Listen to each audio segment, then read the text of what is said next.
मैं स्वीकार करता हूं कि इस बार आंसर की देखते देखते आप तंग आ गए होंगे, क्योंकि कुछ प्रश्न हैं उनके उत्तर इधर उधर ऐसे हुए हैं।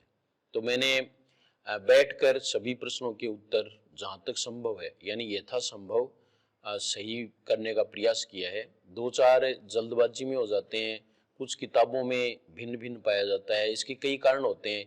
कुछ जैसे बड़े टीचर्स हैं उनकी नकल भी कर लेते हैं, बाद में पता चलता है कि ये तो ऐसे नहीं बल्कि किताबों से ही करना पड़ेगा। तो ये सब है वो किताबों पर वर्क किया गया है, और आपको अब मैं ये संशोधित आंसर की है वो सेकंड गेट की बता रहा हूँ, इसके अनुसार मिला लेना। फिर भी क्या है कि जैसे शिक्षण विधियां हैं उनमें एक दो प्रश्नों में फिर भी आरपीएससी है वो दूसरा उत्तर है वो मान सकती है, लेकिन लगभग ऐसा ही रहेगा कि एक प्रश्न उधर गलत है तो आपका उधर सही हो जाएगा। और अब आप देख लो कि आपके कितने प्रश्न हैं, तो ये लगभग सही जाएगा।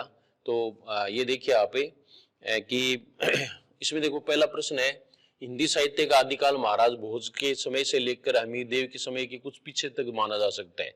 ये आचार्य शुक्ल का कथन है, और हिंदी साहित्य का इतिहास है उसमें ये पृष्ठ संख्या 23 पर है। पृष्ठ संख्या 23 पर आप देख सकते हैं। ये देखिए आपको ये ध्यान रहना चाहिए कि 6 प्रश्न कथनों के आए हैं, उनमें से 5 में उत्तर है वो रामचंद्र शुक्ल है। इसलिए मैं बताता भी हूँ जब आप रिस्क लेनी हो, प्रश्न कम हो, तो आप रामचंद्र शुक्ल पर रिस्क है वो ले सकते हैं, लेकिन कभी कभी वो गलत भी हो जाता है। तो ये तो फेवर की बात है, किसी ने 6 में रामचंद्र शुक्ल किया तो एक ही गलत हुआ, 5 है वो सही हो गए। तो ऐसा, लेकिन हम ऐसा नहीं कर सकते। इसके बाद में देखो ये दूसरा प्रश्न देखिए, बहुत तसल्ली से अपना पास टाइम है पूरा। तो ये देखो आप साहित्यिक प्रवृत्तियों और रीति आदर्शों का साम्य वैषम्य ही साहित्य के इतिहास के काल विभाजन का आधार हो सकता है। काल विभाजन के संबंध में ये कथन किसका है? तो आचार्य रामचंद्र शुक्ल।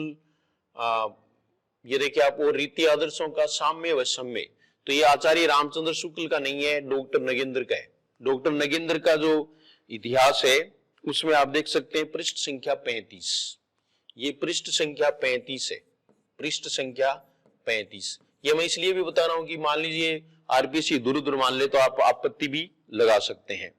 उसके बाद में ये प्रश्न आसान था तीसरा, हिंदी साहित्य के इतिहास का काल विभाजन करने वाले प्रथम इतिहासकार माने जाते हैं तो जॉर्ज ग्रियर्सन माने जाते हैं। इससे पहले गारसादे तोसी और शिवसिंह सेंगर ने काल विभाजन का प्रयास नहीं किया। The modern vernacular literature of northern Hindustan में इन्होंने सबसे पहले काल विभाजन किया। इसके बाद में देखो ये सरल प्रश्न है, चौथा प्रश्न देखिए आप, आदिकाल पर ज्यादा जोर रहा, और ये देखो आप, आदिकाल की प्रवृत्तियों के विषय में निम्नलिखित में से कौन सा कथन है संगत है? तो ये भी सरल प्रश्न है।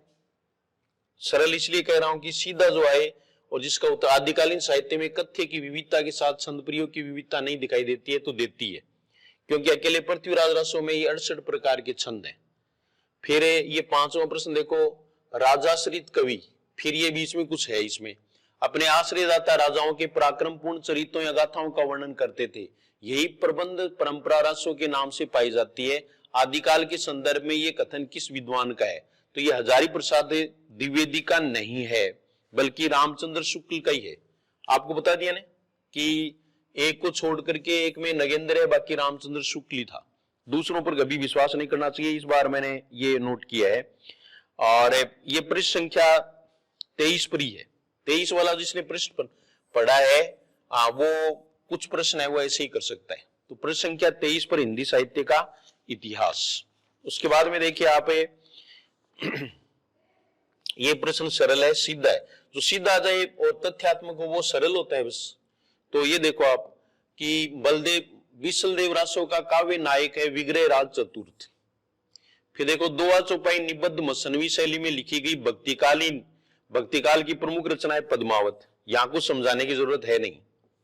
और फिर देखो आलाखंड किस रासो का विकसित रूप माना जाता है? तो परमाल रासो। देखो आदिकाल से प्रश्न है, इसलिए आदिकाल को ढंग से पढ़ना है। और फिर देखो आप रचना एवं रचनाकार की दृष्टि से असंगत विकल्प है, तो परमाल रासो है वो जगनिक यानी जगन्य प्रायमाल भाव है, ये बताया हुआ है। खुमान रासो शालीभद्र सूरी नहीं है, ये दलपत विजय है, दलपत विजय खुमान रासो दलपत से विजय शालीभद्र सूरी है। ये इन जैन कवि हैं और इनकी रचना है वो अलग है। भरतेश्वर बाहुबली रास वो अलग है। फिर इसमें देखो अगला प्रश्न, अगला प्रश्न देखो 10 का होगा। तो 10 का प्रश्न देखिए आप, बहुत ज्यादा समय भी मैं नहीं लगा रहा हूं। और ये देखिए आप, निम्नलिखित में से सुमेलित विकल्प नहीं है, तो उस्मान वाला नहीं है। ये ज्ञानदीप न होकर के चित्रावली इनकी रचना का नाम है। सूचियों को सुमेलित करते हुए ये देखिए आप, द्वैतवाद है वो मध्वाचार्य का है, इसके अनुसार ही प्रश्न है वो सही हो जाता है। ये देखिए आप, तो इसमें 2 नंबर होगा CADB। तो ये प्रश्न तो सब जगह सही है, कोई दिक्कत इनमें है नहीं। भक्ति का जो सोता दक्षिण की ओर से धीरे धीरे, ये सीधा ही एक रामचंद्र शुक्ल का है। और मैं आपको बताता हूं कितने प्रश्न संख्या पर है। आचार्य रामचंद्र शुक्ल है, भक्ति का जो सोता दक्षिणी भारत से। 12 का प्रश्न देखो आप, तो 12 का प्रश्न है, ये पृष्ठ संख्या 62 पर है, 62, पृष्ठ संख्या 62 पर है। हिंदी साहित्य का इतिहास, आचार्य रामचंद्र शुक्ल है। फिर देखो 13 का प्रश्न है, 13 का प्रश्न देखिए, रीतिकाल की प्रमुख प्रवृत्ति नहीं है, तो दार्शनिक विचारधारा से युक्त काव्य, लोग हैं लागी कवित बनावत, ये घनानंद है ही। कुछ प्रश्न बहुत सरल हैं। फिर देखो पुष्टि मार्गीय भक्ति के संबंध में असंगत कथन है, रस रूप पुरुषोत्तम के स्वरूपानंद की शक्ति प्राप्त कर उसकी लीला में प्रविष्ट होना पुष्टि मार्गीय भक्ति का फल नहीं है, तो ये है। और फिर देखो हिंदी साहित्य के रीतिकाल को अलंकृत काल नामकरण करने वाले विद्वान है, ये मिश्र बंधु है, ये मिश्र बंधु चौथा होगा इसमें। इसके बाद में 17 का प्रश्न देखो आप, 17 का प्रश्न, तो इसमें देखिए आप, भारतेंदु युगीन, हालांकि 3-4 प्रश्नों में चेंज करना था, मैं वैसे भी संशोधन डाल सकता था, लेकिन आप थोड़े कंफ्यूज रहते, इसलिए मैंने प्रश्न संख्या वगैरह लिख ली। और भारतेंदु युगीन साहित्य के संबंध में असंगत कथन है, भारतेंदु काल में जिस उपन्यास साहित्य का जन्म हुआ वह पूर्णतः प्राचीन कथाओं के समीप था, नहीं। और फिर देखो अगला प्रश्न, आचार्य शुक्ल ने रीतिकाल का आरंभ किस कवि से माना, तो चिंतामणि त्रिपाठी, यानी रामचंद्र शुक्ल है वो साहित्य में छाए रहे। आप अनुमान लगाएंगे कि कितने प्रश्न रामचंद्र शुक्ल पर हैं। रीतिकालीन रचनाएं और रचनाकार की दृष्टि से कौन सा विकल्प सुमेलित नहीं है, तो ये मतीराम वाला नहीं है, ये देव का है। रस विलास है वो किसकी है, देव की है, ये रस राज है। फिर अगला देखो 20 का प्रश्न, प्रगतिवाद के संबंध में निम्नलिखित में से कौन सा कथन असंगत है, तो प्रगतिवाद में ये काव्यधारा व्यक्तिवादी नहीं है, समाजवादी है। फिर अगला देखो, इस द्वितीय उत्थान, उत्थान आ गया, तो हालांकि इसमें से 3 कथन तो आप ऐसे भी कर सकते थे शुक्ल के अनुसार, क्योंकि इसमें थोड़ा क्लू दिया हुआ है। तो ये कथन है वो आचार्य रामचंद्र शुक्ल का है। 21 का प्रश्न देखेंगे, और 21 के प्रश्न में देखिए मैं आपको प्रश्न संख्या बता देता हूं, ये प्रश्न संख्या 29 है, 29 हिंदी साहित्य का इतिहास। रचनाकार एवं रचनाओं की दृष्टि से कौन सा विकल्प सुमेलित नहीं है, तो ये जयशंकर प्रसाद वाला नहीं है, ये निराला है, अर्चना, आराधना, गीत गुंज। फिर देखिए 23 का प्रश्न, 23 का प्रश्न ऊपर रह गया, निम्नलिखित में से कौन सा विकल्प सुमेलित नहीं है, ठीक है ना। इस बार मैंने 2-3 शिक्षाएं ली हैं, एक जल्दबाजी नहीं करनी और एक दूसरे की नहीं माननी, ठीक है ना। खुद किताब में देखो वही माननी, मोबाइल की भी नहीं माननी, वैसे ही उत्तर देता है, तो उसके चक्कर में ज्यादा नहीं पड़ता, वो ज्यादा रिलायबल नहीं है। कौन सा विकल्प सुमेलित नहीं है, तो जगदीश चंद्र माथुर, ये कर्फ्यू नहीं है, कर्फ्यू लक्ष्मी नारायण लाल का है, लक्ष्मी नारायण लाल। फिर अगला प्रश्न देखो, रचनाकार एवं रचना की दृष्टि से कौन सा विकल्प सुमेलित है, गिरिजा कुमार माथुर, धूप के धान, ये सुमेलित है। बाकी आपको बताया हुआ है कि भवानी प्रसाद मिश्र है, ये नहीं है। ब्रह्म राक्षस के मुक्ति बोध है, कनुप्रिया के धर्मवीर भारती है, नाश और निर्माण के भवानी प्रसाद मिश्र है, तो ये आपको ध्यान में रखना था। मंटो मेरा दुश्मन है, ये उपेंद्र नाथ अश्क है, इनका संस्मरण है, मंटो मेरा दुश्मन। फिर देखिए अगला प्रश्न, सचेतन कहानी से जुड़े, ये भी थोड़ा इसमें करेक्शन है, और ये देखिए आप समांतर कहानी के है, लेकिन दामोदर सदन है, दामोदर सदन सचेतन कहानी से जुड़े कहानीकारों में सम्मिलित नहीं है। इसके बाद में देखो आप, हिंदी भाषा का उद्भव से असंबद्ध अपभ्रंश किस विकल्प में है, ये सरल प्रश्न था, महाराष्ट्री, जिसका संबंध मराठी से है।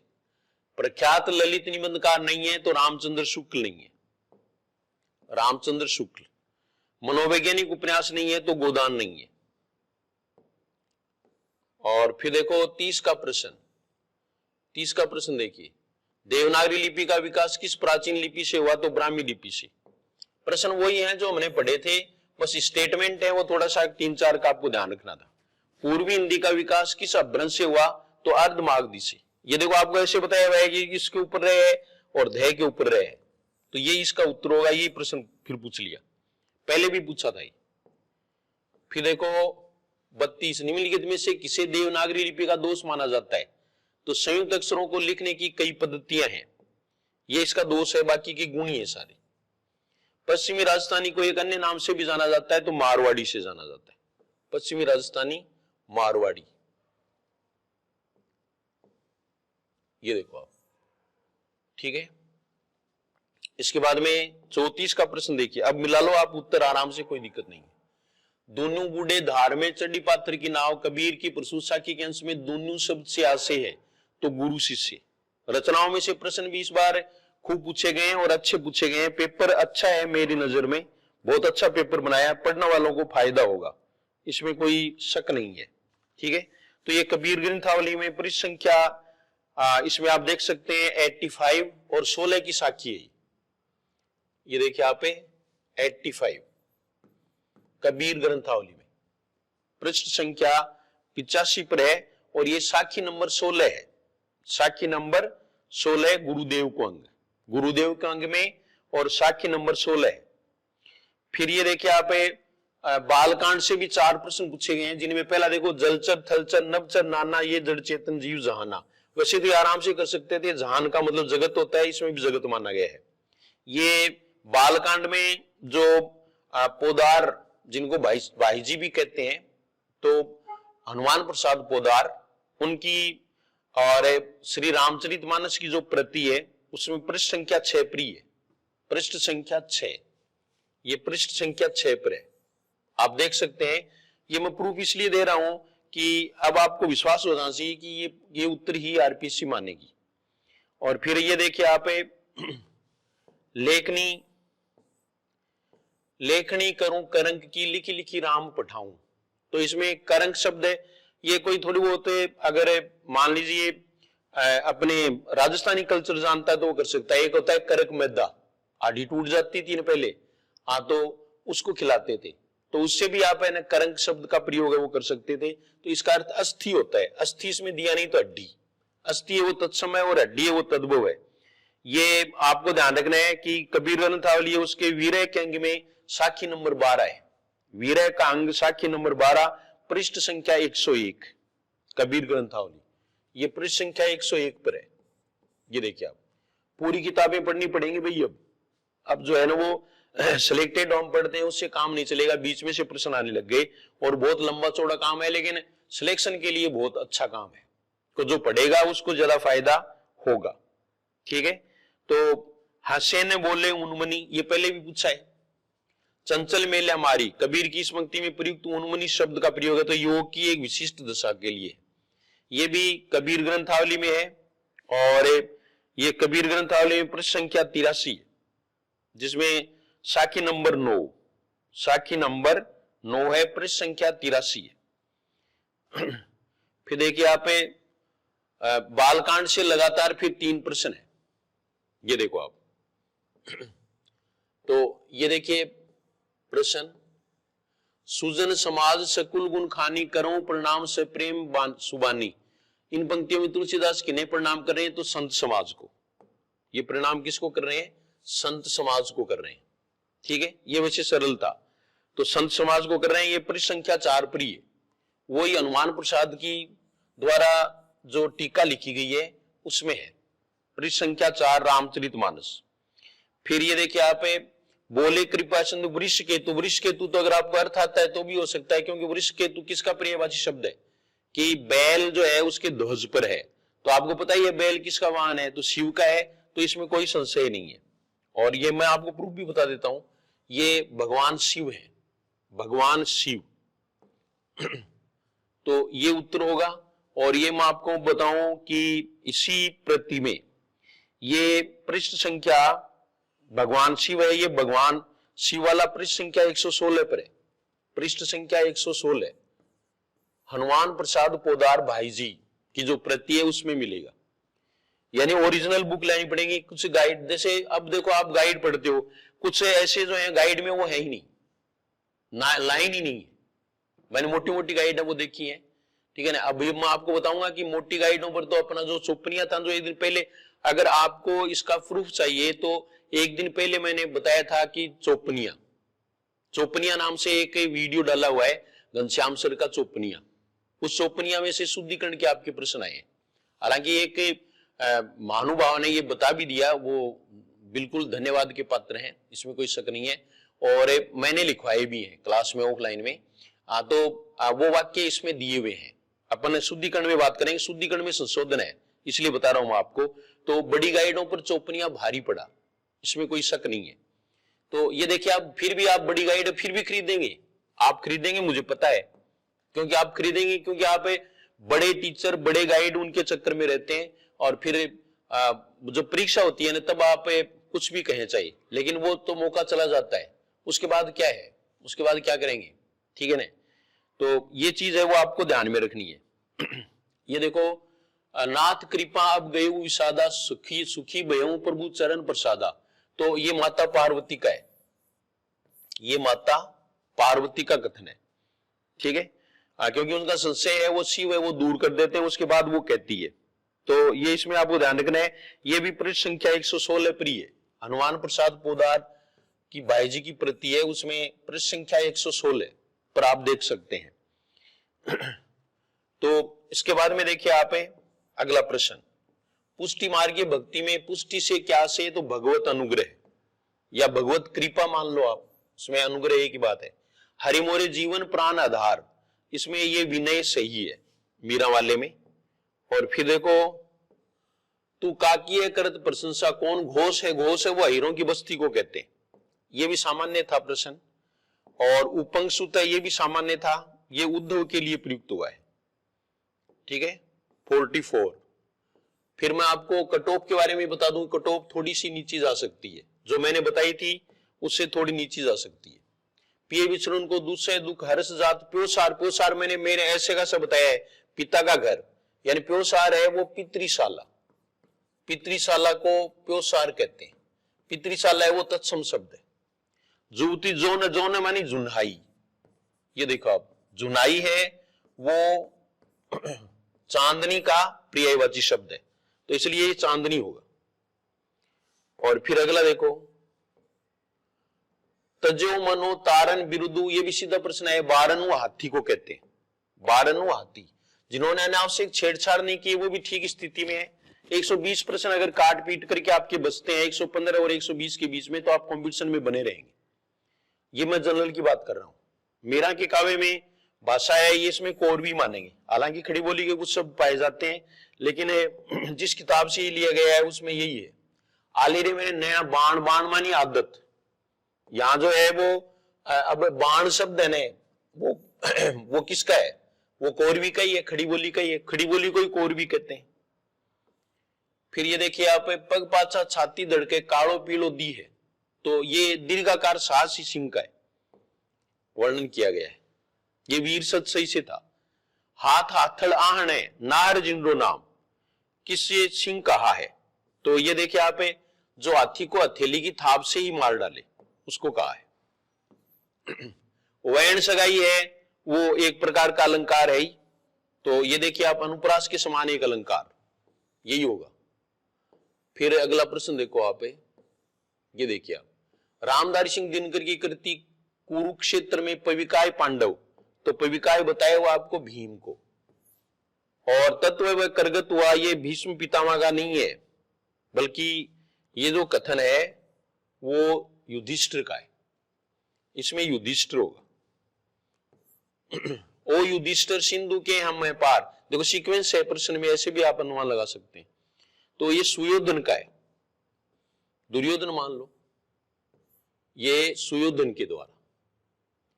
फिर ये देखिए आप, इसके बाद में यही दुसुख विकास का सत्य, यही भूमा, भूमा है वो विराट शक्ति को कहा गया है, शैव दर्शन में। शुक्ल जी के उत्साह निबंध के अनुसार उत्साह किन दो भावों का योग है? तो साहस और आनंद का है। क्या कहूं क्या हूं मैं उद्भ्रांत, विवर में नील गगन के आज, ये भी आप आसानी से कर सकते थे, मनु का कथन है। डरो मत अरे अमृत संतान, तो ये श्रद्धा कहती है, ये श्रद्धा का कथन है। ये 59 हुए। फिर अगला देखो 60, मोहन राकेश के अनुसार लहरों के राजहंस, ये उत्तर वैसे तो रेडियो नाटक है, वो ये किताब में है जो हिंदी ग्रंथ अकादमी की है, लेकिन जो ओरिजिनल बुक जिनमें खुद ने लिखा है वो कहानी है, तो इसलिए उत्तर पहले ही मानेंगे, बाद में चेंज हो सकता है, पता नहीं है। मुझसे पूछना चाहते हो परंतु जो व्यक्ति तुम्हारे किसी भी प्रश्न का उत्तर दे सकता है, तो ये भिक्षु आनंद का लहरों के राजहंस से ही प्रश्न आया। कृतियों से इस बार अच्छे प्रश्न है, जिन्होंने अच्छी पढ़ाई की है वो ठीक स्थिति में। लोभ और प्रीति निबंध के अनुसार स्वायत्त रखने की इच्छा प्राय किससे संबंध रहती है? संबद्ध रहती है, तो अधिकार में रखने की इच्छा, अधिकार में रखने की इच्छा। आचार्य शुक्ल के निबंध श्रद्धा और भक्ति में वर्णित है कि श्रद्धा का व्यापार स्थल विस्तृत है और प्रेम का एकांत। फिर देखो 64, एक दावा और हो जाए तो गर्मी आ जाए। अब मैं देखो आपको बताऊं, ये मैंने एक गाइड में देखा, क्योंकि गाइड भी मेरे पास सारी है और मैं देखता रहता हूं, तो मोटी गाइड में ये लाइन ही नहीं है, यानी इस कहानी में। फिर ओरिजिनल बुक में देखा तब लाइन है, ये देखो आप। तो ये लैना सिंह का कथन है, इसमें कोई शक नहीं है, ये तो अपन मिला ही लिया। खैर, लहरों के राजहंस नाटक का आधार ग्रंथ है, ये भी सीधा है। अश्व घोष का सौंदर्य ग्रंथ महाकाव्य है। फिर देखो युद्ध ही योद्धा की महान लिप्सा होती है, तो ये कथन है वो अनंत सिंह का है, हमीर से कहा, अनंत सिंह हमीर, ये भी हम मिला लिया पहले। फिर अगला देखो, ये प्रश्न संख्या 67, ये देखिए, निम्नलिखित में से कौन सा श्रवण का एक प्रकार नहीं है? मिला कहीं नहीं, लेकिन अनुमान से कर रहे हैं सब, आत्म केंद्रित श्रवण। कोष कोष पर पानी बदले, ये सीधा ही है। इसमें क्या होगा? स्थानीय बोलियों का प्रभाव, स्थानीय में ये प्रत्यय होता है, अन्य नहीं होता है। अब उस राज्य के सौभाग्य की क्या सीमा? तो ये जो है ना वो चकवा का कथन है, ये चकवा का। अब मजदूरी करके माल गुजारी भरनी पड़ेगी, देखो प्रत्येक कहानी से प्रश्न आया है, तो मुन्नी, ये मुन्नी का कथन है। मौन वाचन, वाचनाभ्यास का उद्देश्य छात्रों में कम समय में अधिक पढ़ना, ये सही है। और फिर देखो 72 का प्रश्न, वर्तनी की अशुद्धि का व्यावहारिक कारण है, तो उच्चारण का वैषम्य है। सहस्वर वाचन के दो रूप, व्यक्तिगत वाचन एवं सामूहिक वाचन है। फिर अगला देखिए आप 74 का प्रश्न, यदि एक हिंदी शिक्षक द्वारा विद्यार्थियों को गृह कार्य में किसी यात्रा का वृत्तांत लिखने के लिए, इसमें भी डिस्प्यूट कर रहे हैं, कोई निर्दिष्ट रचना बता रहा है, कोई मुक्त अथवा स्वतंत्र रचना, तो ये होगा मेरे अनुसार, क्योंकि निर्दिष्ट रचना है उसमें तो शब्द वगैरह दे दिए जाते हैं, उसको बांध दिया जाता है। निर्देशित भी वही है, अब निर्दिष्ट है तो निर्देशित भी होगा, इसलिए उत्तर ये होना लगभग तय है। ये 74 का। फिर देखो मौखिक अभिव्यक्ति के निम्नलिखित रूपों को अनेक उदाहरणों के साथ सुमेलित कीजिए, तो ये भी सही है, इसमें कोई दिक्कत नहीं है, क्योंकि औपचारिक वो प्रार्थना पत्र है, इससे प्रश्न सही हो रहा है। औपचारिक वो क्या है? प्रार्थना पत्र है, तो इसमें 4 नंबर उत्तर होगा। मिलान का अपना कर लीजिए, अपना पेपर के अनुसार विकल्प देख करके, विकल्प देख ले पेपर में। फिर देखो चित्रात्मक नाद था भाव का आनंद, तो ये पद्य शिक्षण, ये भी इजी प्रश्न है। व्याकरण शिक्षण तो प्रयोग में ला जाने वाली विधि कौन सी विधि है जिसमें निम्नलिखित क्रम का अनुसरण किया जाता है? तो ये आगमन विधि है। ये भी सरल प्रश्न था। शिक्षण विधियों में 2-3 प्रश्न है, वो थोड़े से आरपीसी मानेंगे भी उसमें, क्योंकि आरपीसी शेर है। हर्बर्ट की पंचपदीय पद्धति में तीसरा पद है तुलना, ये भी सही है। फिर देखो निम्नलिखित में से कौन सी गद्य शिक्षण की विधि नहीं है? तो ये हिंदी ग्रंथ अकादमी में खंडान्वयन विधि है, हालांकि होती है ये, तो बाद में आपत्ति में देखेंगे। फिर बहुत सारी किताबें हैं जिनमें खंडान्वयन है इसका, लेकिन हिंदी ग्रंथ अकादमी में नहीं है। अभिनय की अपेक्षा नाटक के शास्त्रीय पक्ष पर, शास्त्रीय मतलब सैद्धांतिक है, तो व्याख्या प्रणाली होगी, व्याख्या प्रणाली। रचनाओं के अंतर्गत मित्र के नाम पत्र की श्रेणी के अंतर्गत लिखा जाता है। यह आउट ऑफ सिलेबस का प्रश्न है, इसलिए कोई चाहे तो इसको आउट करा सकता है, लेकिन ये बहुत सरल है, इसलिए कोई आपत्ति शायद लगाएगा नहीं। व्यक्तिगत पत्र है, कहानी शिक्षण का मुख्य गुण है मनोरंजनात्मक। अब ये ऐसे कैसे उठाए गए हैं किसी किताब में से, उसके अनुसार ही उत्तर माना जाएगा। हिंदी शिक्षण में चित्रों का उपयोग नहीं है योजना की रूपरेखा लिखने हेतु। कौन सा कथन निदानात्मक परीक्षणों के संबंध में सही नहीं है, तो ये विद्यार्थियों की मानसिक प्रक्रिया के स्वरूप को वर्णित करते हैं, और ये कथन वाला है, इसमें ये सही है। एवं ए आर दोनों सही हैं, परंतु आर ए का सही स्पष्टीकरण नहीं है। ये प्रश्न संख्या 85 हो गई। फिर देखो 86 है, मूल्यांकन हेतु वस्तुनिष्ठ प्रश्न का गुण है प्रामाणिकता एवं वैधता। ये भी ठीक है। विद्यार्थी को स्वयं अपने नेत्रों से देखकर ज्ञान अनुभव, ये नाटक चलचित्र एवं चित्र। अब दृश्य सामग्री माने तो ये है, क्योंकि नाटक है वो दृश्य श्रव्य दोनों है, तो इसमें ये है तो आरपीसी मानेगी। सतत एवं समग्र मूल्यांकन के अंतर्गत निम्नलिखित में से कौन सी रचनात्मक मूल्यांकन की विशेषता नहीं है, तो शैक्षणिक उत्पाद की सफलता की सीमा का मूल्यांकन। इनके वो प्रूफ भी तो नहीं मिलते, क्योंकि ऐसे कैसे नहीं उठाते ये। अब इसके बाद में व्याकरण के प्रश्न है, ये वर्ण के संबंध में असंगत है, तो यह अघोष है वो नहीं है बल्कि घोष है। ये ढ है नीचे बिंदी है, वर्ण संबंधी सही कथन है, तो उत्सिक्त है, मूर्धन्य है, सघोष है, महाप्राण है 2 नंबर। उच्चारण स्थल की दृष्टि से ई, तो ई है वो तालव्य है, ऊ है वो ओष्ठ्य है, री है वो मूर्धन्य है। ठीक है, गलत विवरण है, कुछ स्वर अल्पप्राण और कुछ महाप्राण है, तो ये गलत माना जाएगा। ये 92 प्रश्न हो गए आपके। फिर देखो 93, किस विकल्प के सभी शब्द तद्भव हैं, तो कपास, कपूर और गोखरू है। किस विकल्प के सभी शब्द विदेशी मूल के, तो आसमान, दरवाजा, दुनिया। तत्सम शब्द नहीं है, इसमें आराम उत्तर मानेंगे पहले, लेकिन आराम है वो आप शब्दकोश में देखोगे तो आपको इसके आगे लिखा हुआ मिलेगा स के ऊपर बिंदी, यानी संस्कृत का है, क्योंकि राम शब्द संस्कृत का है, उसमें आ उपसर्ग से बनाए। एक आराम और होता है जो हम करते हैं, वो तद्भव है, वो हिंदी का है, तो उस हिसाब से ये जो है वो मानेंगे, लेकिन तब तत्सम नहीं है ये लिखा है इसमें, तो ये है। अगर ये होता है कि तद्भव है तब ये उत्तर सही हो जाता, तो इसलिए डिलीट होना लगभग तय है, बाद में हो जाएगा, पहले नहीं होगा। तत्सम तद्भव कौन सा युग्म गलत है, तो हस्त और हाथी है। हस्त का हाथ होगा, हस्ती का हाथी होगा, बाकी सही है। किस वाक्य में समन सूचक अव्यय का प्रयोग नहीं हुआ है, तो नौकरी यहां रहता है, ये जो है वो स्थानवाचक क्रिया विशेषण है। संज्ञा शब्दों के संबंध में असंगत कथन है। संज्ञा शब्दों में केवल 2 ही कारण नहीं बल्कि 7 कारण, ये 3 कारण तो मुख्य ही होते हैं, लिंग, वचन और कारक से विकार होता है। प्रेरणार्थ क्रियाओं के विषय में असंगत कथन है। मूल धातु में आ, तो मूल धातु में आना और वाना ये लगा करके क्रियाएं बनाई जाती हैं। ठीक है, तो फिर देखो 100 का निम्नलिखित में से किस विकल्प के सभी शब्द बहुधा बहुवचन में ही प्रयुक्त होते हैं, तो प्राण, दाम और दर्शन।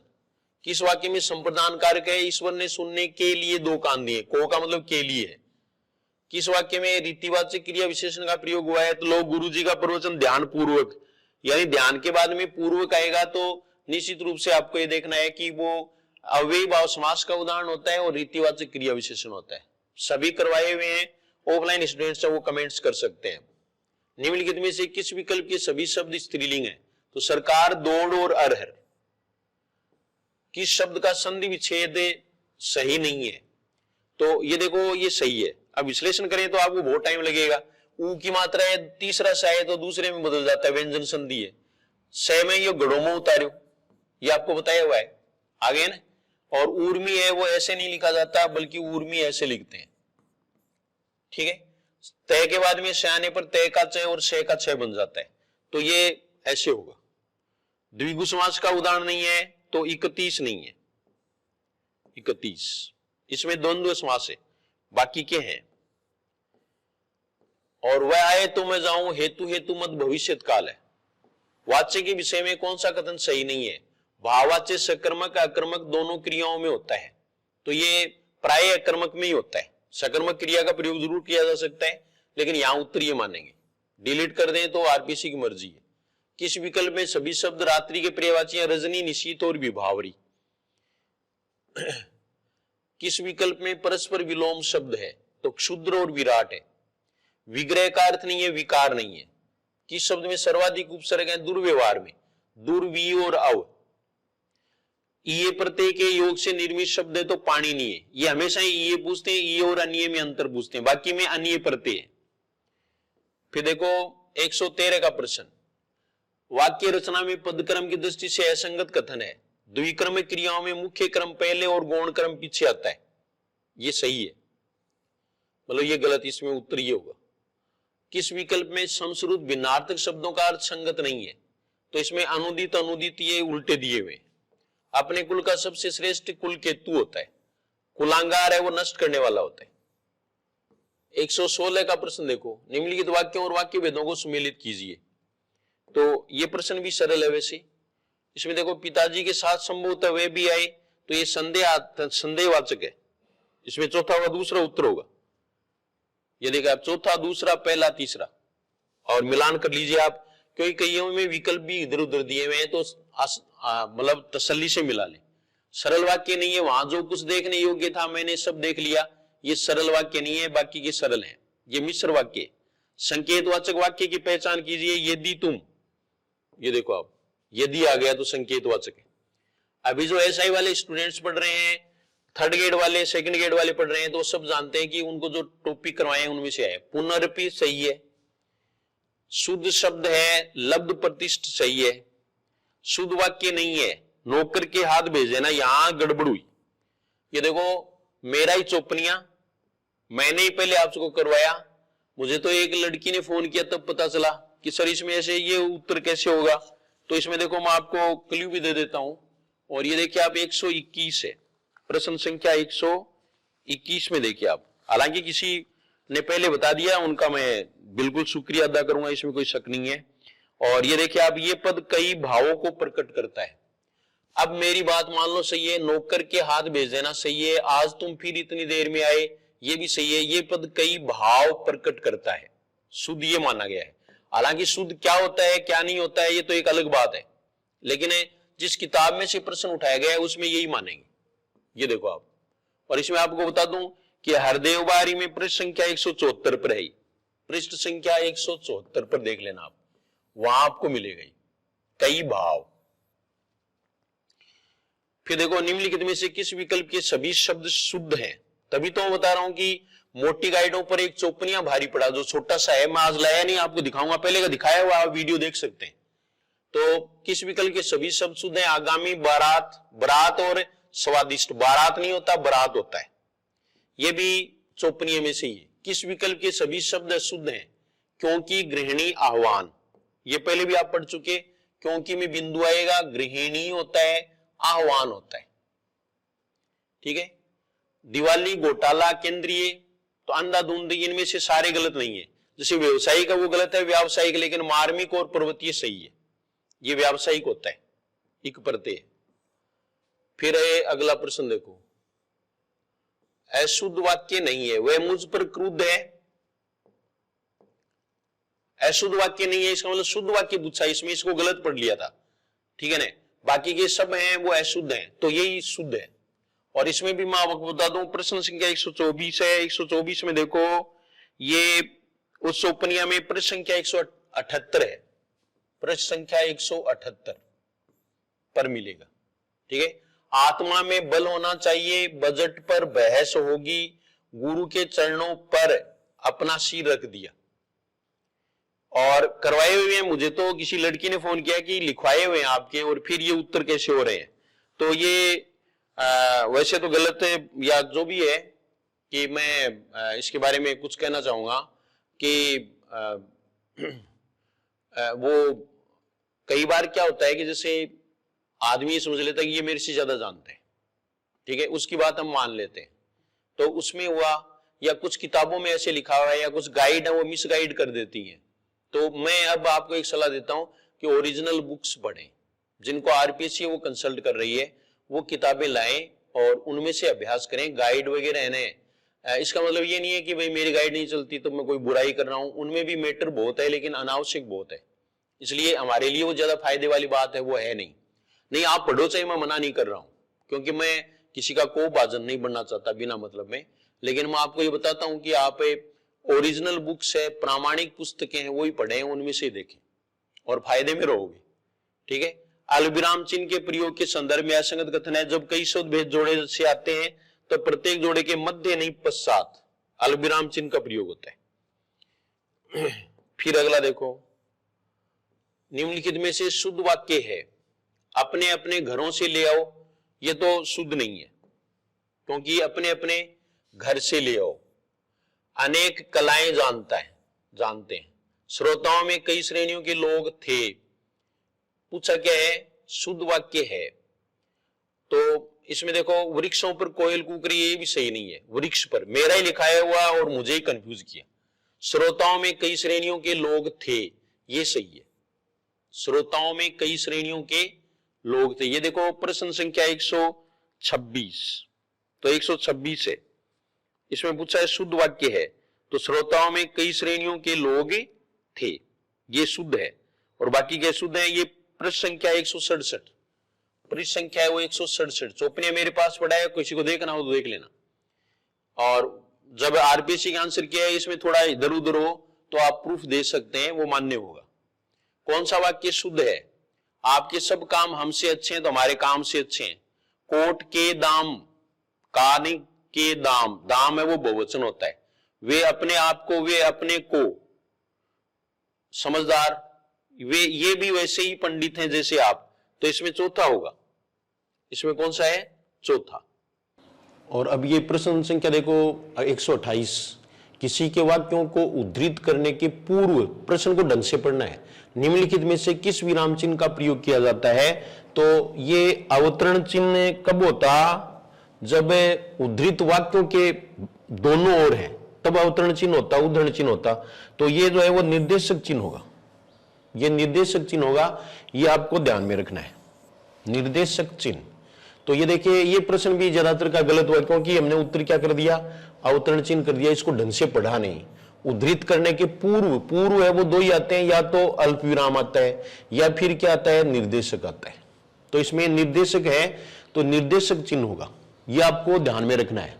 किस वाक्य में विराम चिन्हों का सही प्रयोग हुआ है? आपने बताया नहीं कि आप कहां रहते हैं, ये अच्छा प्रश्न पूछा है। जैसे ये बताया हुआ है ऐसा वैसा आपको। योजक चिन्ह का प्रयोग निम्नलिखित में से कहां नहीं होता? तो पुनरुक्त शब्दों के बीच में होता है, द्वंद्व समास के पदों के बीच में भी हो सकता है, किसी पुस्तक या अवतरण के साथ उसके लेखक के नाम से पहले नहीं होता। तो ये इसमें तीसरा उत्तर हो जाएगा। फिर देखो, ये देखिए प्रश्न, बाम्बी में हाथ तू डाल मंत्र में पढ़ो। लोकोक्ति का उचित अर्थ है जोखिम का काम दूसरों को सौंपकर स्वयं आसान काम करना। चित भी मेरा, पट भी मेरा, ये आसान पूछे थे। हर दशा में अपना ही लाभ चाहना। तुम शास्त्री जी पर आरोप लगाकर सूरज पर धूल फेंकने, वो उसमें देख रखा है चांद पर थूकना की कोशिश कर रहे हो। सिर से पानी गुजरना मुहावरे का निकटतम अर्थ है सहनशीलता की सीमा पार करना।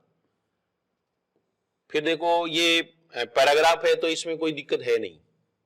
अनुच्छेद के अनुसार धृति का अर्थ है तो धैर्य, और देखते हैं इसमें कोई प्रश्न है क्या?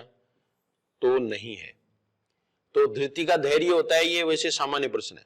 उत्साह का स्वरूप स्फुरित होता है आनंदपूर्ण प्रयत्न या उसकी उत्कंठा में। अनुच्छेद के आधार पर बताइए कि साहित्य मीमांसकों ने किसे उत्साह का भेद नहीं माना? तो कर्मवीर। इस पैसेज के अनुसार करना आपको। धीरता शब्द है, ता प्रत्यय आ गया तो ये संज्ञा है भाववाचक। ये 138 प्रश्न हो गए आपके, ठीक है। तो कहने का मतलब ये है कि अब जो है ना, ये आंसर की लगभग सही है। मैं फिर भी लगभग शब्द का प्रयोग कर रहा हूं, क्योंकि आरपीएससी आंसर की जारी करेगी, उससे ही आपको अपनी मेरिट का पता चलेगा असली तो। लेकिन अब लगभग सही है, और उसके अकॉर्डिंग आप देख लें तो कुछ संशोधन है, उसको हमें स्वीकार करना चाहिए। क्योंकि वो आरपीएससी मानेगी तब स्वीकार कर लेंगे, अब नहीं करेंगे तो झूठी जिद करने में क्या होता है, ठीक है ना। अच्छे शिक्षक का एक गुण ये भी है कि वो स्वीकार करे। तो इसलिए इसमें से कुछ प्रश्न, हालांकि अब भी 2-3 प्रश्न ऐसे हैं जिनमें आरपीएससी उत्तर मान सकती है, मैं नहीं कह सकता कि कौन सही है, लेकिन लगभग आइडिया लग जाएगा। उधर आपका 1-2 गलत होगा तो इधर सही हो जाएगा, ऐसे हो सकते हैं। ऐसे 2 प्रश्न है वो, जैसे डिलीट भी मैंने आपको बताया तो वो डिलीट भी हो सकता है। तो ये देखिए, आप कहने का मतलब है कि आप जो है वो जीएस हिंदी क्लासेस को सब्सक्राइब कर सकते हैं हिंदी के लिए, और ये प्रामाणिक काम ही यहाँ होता है, दिखावे वाली बात है वो है नहीं, सीधी सादी बात है, और उससे ही आपका सिलेक्शन होगा। तो एसआई की क्लासेस चल रही हैं, आधार क्लासेस में ऑफलाइन क्लास भी चल रही हैं, वहां भी आप एडमिशन ले सकते हैं। सेकंड ग्रेड में, फर्स्ट ग्रेड में, थर्ड ग्रेड में, सभी विषयों के चल रहे हैं, ठीक है। और दूसरा है कि एसआई और एक सामान्य हिंदी की तैयारी करना चाहें तो सामान्य व्याकरण के नाम से कोर्स है, वो भी आप ले सकते हैं। और जेएस हिंदी क्लासेस की विजिट करें, कमेंट्स देखें लोगों के, उसके बाद में आप जज करें कि आपको क्या करना है। वैसे क्या है कि आजकल जो है ना वो एक जैसे भीड़ के पीछे कि वो क्यों जा रहा है, क्योंकि दूसरा जा रहा है, ये एक है जो बाद में समझ में आता है, परीक्षा के बाद में समझ में आता है। आप सच सच बताओ कि किस किताब में जो ऐसे कैसे प्रश्न आए हैं, ठीक है ना। और सेल्फ स्टडी है वो जरूरी है, ये भी मैं आपको बता देता हूँ। कोचिंग आप करें अच्छी बात है, उससे आपको गाइडेंस मिलेगी, सही है। ऑनलाइन कोर्स लें, बहुत अच्छी बात है, आप घर बैठे पढ़ सकते हैं। और कहने का मतलब है खेती धन्या सेती, मैंने तो ये सीख ली है इससे कि खुद ही अपना करें, चाहे कुछ भी करें, सॉल्यूशन करो, चाहे वो पढ़ो, चाहे स्टूडेंट हो, चाहे टीचर हो, इसके लिए लागू होगा। दूसरों से अगर हम काम करवाएंगे तो वो कभी भी सही नहीं हो सकता, उसमें त्रुटि रहेगी ही। तो ये कुछ प्रश्न जो संशोधित थे वो मैंने यहाँ बता दिए, आपको बताने जरूरी थे। कईयों को चिंता हो रही थी, कई बेचारे बहुत नीचे भी आ रहे थे। और अब ये मेरिट भी 5 नंबर कम आएगी जो मैंने बताई थी उससे, ये भी बता देता हूँ आपको। जब क्रम की दृष्टि से तो ये दुष्कर्मत्व है। शब्द शक्तियों के संबंध में कौन सा कथन सुमेलित नहीं है? शब्द का साक्षात संकेतित अर्थ, बोध कराने वाले व्यापार को व्यंजना शक्ति कहते हैं, नहीं अभिधा कहते हैं। फिर देखो शब्द शक्ति विषय कौन सा कथन गलत है? पंकज रूढ़ शब्द नहीं है, ये योग रूढ़ है। ये वैसे व्याकरण का ही प्रश्न हो गया, शब्द शक्ति का नहीं है। जिसके 2 टुकड़े हो सकते हो और विशिष्ट अर्थ रखता हो उसको क्या कहते हैं? योग रूढ़ कहते हैं। तो ये योग रूढ़ शब्द है, इसमें 3 भेद दिए हैं ना। ये देखो आप, गधा रूढ़ है और पंकज या जलज है वो योग रूढ़ है। मैंने जलज लिखवा दिया, इसमें पंकज लिखा है बस, ठीक है ना। और योगी का वो विद्यालय है। फिर इसके बाद में देखो 142 का प्रश्न, बेसर मोती दूती झलक परी अधर पर आनी, पट पहुंचती समुझी, तो ये भ्रांतिमान अलंकार है। माधुर्य गुण के संबंध में असंगत कथन है। रेफ युक्त वर्णों का प्रयोग बहुलता से किया जाता है, नहीं। ये कौन से गुण में है? ओज गुण में। काव्यांश और उसमें निहित अलंकार का कौन सा जोड़ा असंगत है? विष पीते हैं मेघ वीरणी प्राण निकलते, ये विरोधाभास नहीं है, असंगति है। फिर है 145, आचार्य विश्वनाथ द्वारा वर्णित रस के स्वरूप में परिगणित नहीं है। रस वेद्यांतर इस पर शून्य होता है तो इसलिए दूसरा नंबर होगा। छंद विषय का असंगत कथन है, ये काव्य शास्त्र इसमें सरल पूछा है। तो इसमें देखे हरिगीति का छंद में 28 मात्राएं होती है, और ये अभी मैंने बताया था 147 में ये द्रुत विलंबित छंद है जिसमें 12 वर्ण होते हैं। और नभो भरो, नगण भगण भगण रगण, कुछ है ना वो इनको ही समझ लेते हैं कि देखो कितने आते हैं, नभो भरो, वैसे मैं कोई डाल लेके गा दूं, ठीक है ना। तो आप समझते हो उससे कोई प्रश्न सही होते हैं क्या? ये हमें सोचना है, ठीक है ना। तो फिर ये देखिए, क्योंकि हकीकत हकीकत ही रहेगा, वो छुप नहीं सकता। निम्नलिखित में से कौन सा विकल्प सुमेलित नहीं है? तो इसमें यहां भी प्रश्न में थोड़ी ट्विस्ट है, क्योंकि आरंभिक काल है मिश्र बंधु होगा, लेकिन प्रारंभिक माना है। लेकिन ये सीधा पड़ा है सिद्ध सामंत काल, डॉक्टर रामकुमार वर्मा का नहीं है, राहुल शंकरत्यायन का है। क्योंकि उनका डॉक्टर रामकुमार वर्मा ने क्या नाम दिया था? संधि चारण काल। और फिर देखो सांद्रस के प्रमुख संचारी भाव हैं धृति, मति और हर्ष हैं। आदिकाल का नाम मैंने वीरगाथा काल रखा है, ये मैं आपको सोर्स भी बता देता हूं, रामचंद्र शुक्ल का कथन है।